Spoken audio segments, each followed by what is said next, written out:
والصلاة والسلام على رسوله الكريم وعلى آله وصحبه ومن سار على نهجه إلى يوم الدين وسلم تسليما كثيرا أما بعد۔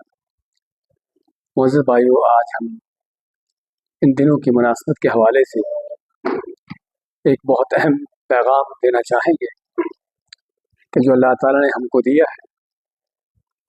ہم سورۃ اخلاص پڑھتے ہوئے اللہ تعالیٰ کی ایک صفت پڑھتے ہیں، اور وہ صفت کیا ہے؟ لم یلد ولم یولد، کہ اللہ نے کسی کو جنا نہیں اور نہ وہ خود کسی سے جنا گیا ہے۔ لیکن ہم دیکھتے ہیں کہ دنیا میں کس قدر اللہ تعالیٰ کے بارے میں اللہ تعالیٰ کی ایک صفت کے حوالے سے، اللہ کی ذات کے حوالے سے کیا کفر اور گستاخی اور بلکہ اللہ کے خلاف بغاوت کا اعلان کیا جاتا ہے۔ آج 24 دسمبر ہے اور کل 25 دسمبر کے حوالے سے آپ جانتے ہیں کہ کیا ہے۔ اس دن کو کیا کہتے ہیں؟ کہ جس میں اللہ کے دشمن کرسمس ڈے مناتے ہیں۔ جس کرسمس ڈے کا معنی کیا ہے؟ کہ اس دن میں اللہ کا بیٹا پیدا ہوا تھا۔ ان ظالموں کے اور جاہلوں کے، اللہ کے ان دشمنوں کے فلسفے کے مطابق یہ وہ دن ہے جس میں اللہ کا بیٹا پیدا ہوا تھا، اور پوری دنیا میں بڑی دھوم دھام کے ساتھ اور زور و شور کے ساتھ اللہ کے ساتھ اس بغاوت کا اعلان کیا جاتا ہے۔ اس کفر کے ڈنکے بجتے ہیں، اور جو دین کے دشمن، اللہ کے دشمن نصرانی جو یہ کام کرنے والے ہیں وہ تو کرتے ہیں، لیکن افسوس ان مسلمانوں پر ہے، اسلام کے دعوے داروں پر، کہ جو ان کافروں کے ساتھ ان کے اس تہوار میں، ان کے اس فیسٹیول میں اور اللہ کا بیٹا پیدا ہونے کے اس جشن میں ان کے ساتھ شریک ہوتے ہیں۔ نعوذ باللہ۔ حالانکہ یہ کتنا بڑا جرم ہے۔ میرے سامنے سورہ مریم کی آیات ہیں، آیت نمبر 88 اور اس کے بعد کی آیتیں۔ اللہ تعالیٰ وقالوا اتخذ الرحمن ولدا، کہ ان ظالموں نے کہا کہ اللہ نے اولاد بنا لی، اللہ نے کسی کو اپنا بیٹا بنا لیا۔ لقد جئتم شیئا ادا، اللہ مانتا ہے کہ تم نے بہت بھاری، بہت بڑی بات کر دی، بہت سنگین بات کر دی۔ کتنی سنگین بات ہے، کتنی بھاری بات ہے۔ اللہ مانتا ہے تکاد السماوات یتفطرن منہ، قریب ہے کہ ان کی اس بات سے آسمان پھٹ جائیں۔ وتنشق الارض، اور زمین ٹکڑے ٹکڑے ہو جائے۔ وتخر الجبال حدا، اور پہاڑ ریزہ ریزہ ہو کر گر پڑے۔ ان دعوا للرحمن ولدا، کہ ان مجرموں نے، ان ظالموں نے اللہ کا بیٹا بنا دیا۔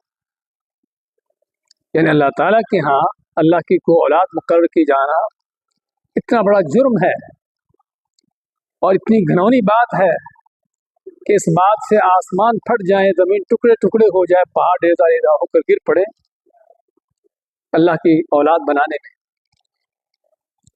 اور حدیث میں آتا ہے، اللہ تعالیٰ فرماتا ہے حدیث قدسی میں، کہ آدم کا بیٹا یعنی انسان مجھے گالی دیتا ہے، اس کا حق نہیں تھا کہ مجھے گالی دے۔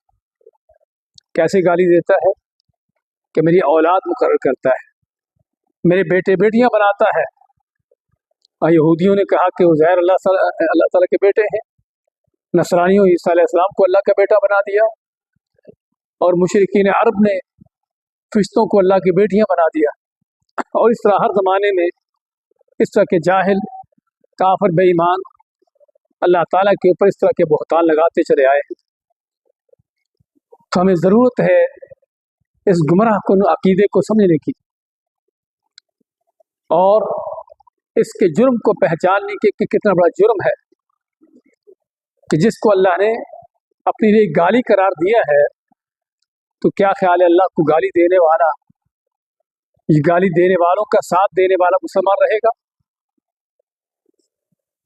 अल्लाह ताला को गाली देता है कोई शख्स, क्या उसके कुफर में कोई शक हो सकता है?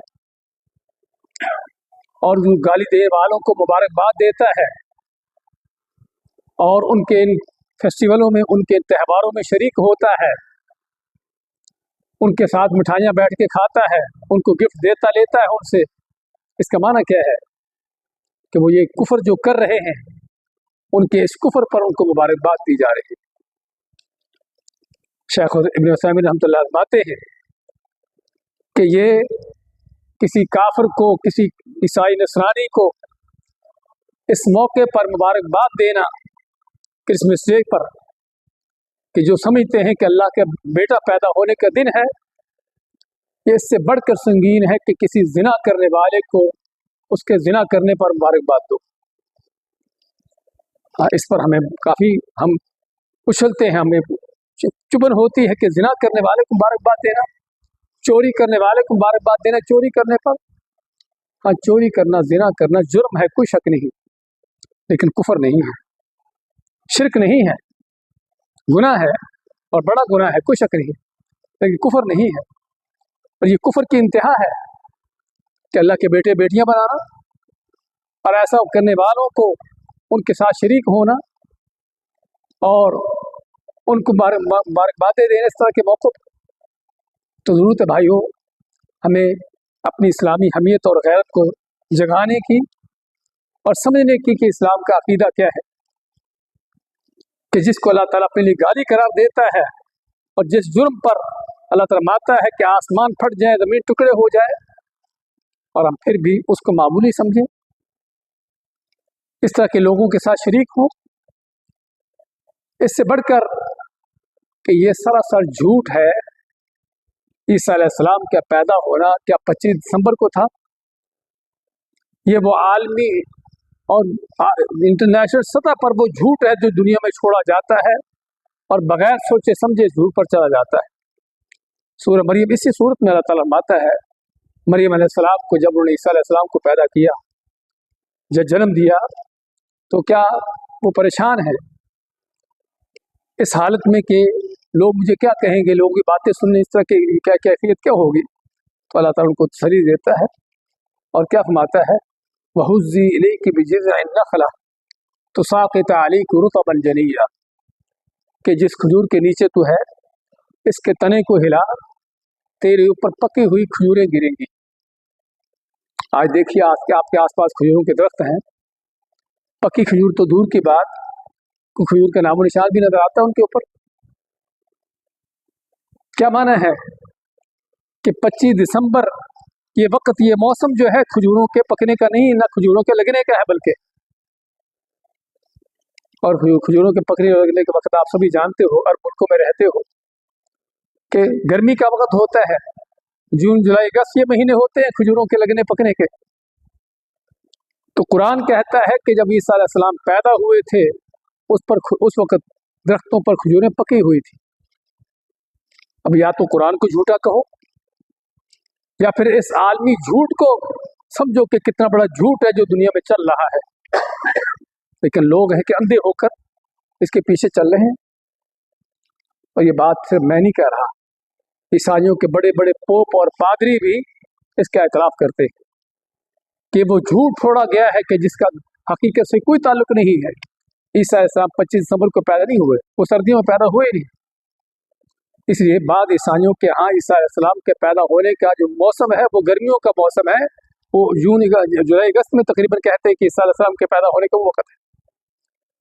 तो अला कुल हाल एक वो झूठ हकीकत के खिलाफ उस पर चलना, उसको सच मानना, और चाहे जाए कि वो कुरान के अकीदे के सरासर खिलाफ हो, तो ज़रूरत है एक मुसलमान को इस गुमराही को पहचानने की, इस कुफर को जानने की और पहचानने की कि इस तरह की कुफर में किसी काफिर का साथ देना, उनकी मुआफ़क़त करना, उनको मुबारकबाद देना कितना बड़ा जुर्म है, कितना बड़ा कुफर है, और ऐसा करने वाले का इंजाम और उसकी हकीकत क्या हो सकती है। تو یہ وہ ایک پیغام تھا مختلف انداز سے جو دینا چاہتا تھا۔ آج ہمارے درمیان ہمارے معزز مہمان فضیلۃ الشیخ عبد المنان راسخ حفظہ اللہ تعالیٰ موجود ہیں، تو انشاءاللہ وہ آپ سے چند منٹ کے لیے مخاطب ہوں گے۔ میں آپ سے اجازت چاہوں گا۔ بارک اللہ فیک، جزاکم اللہ خیر۔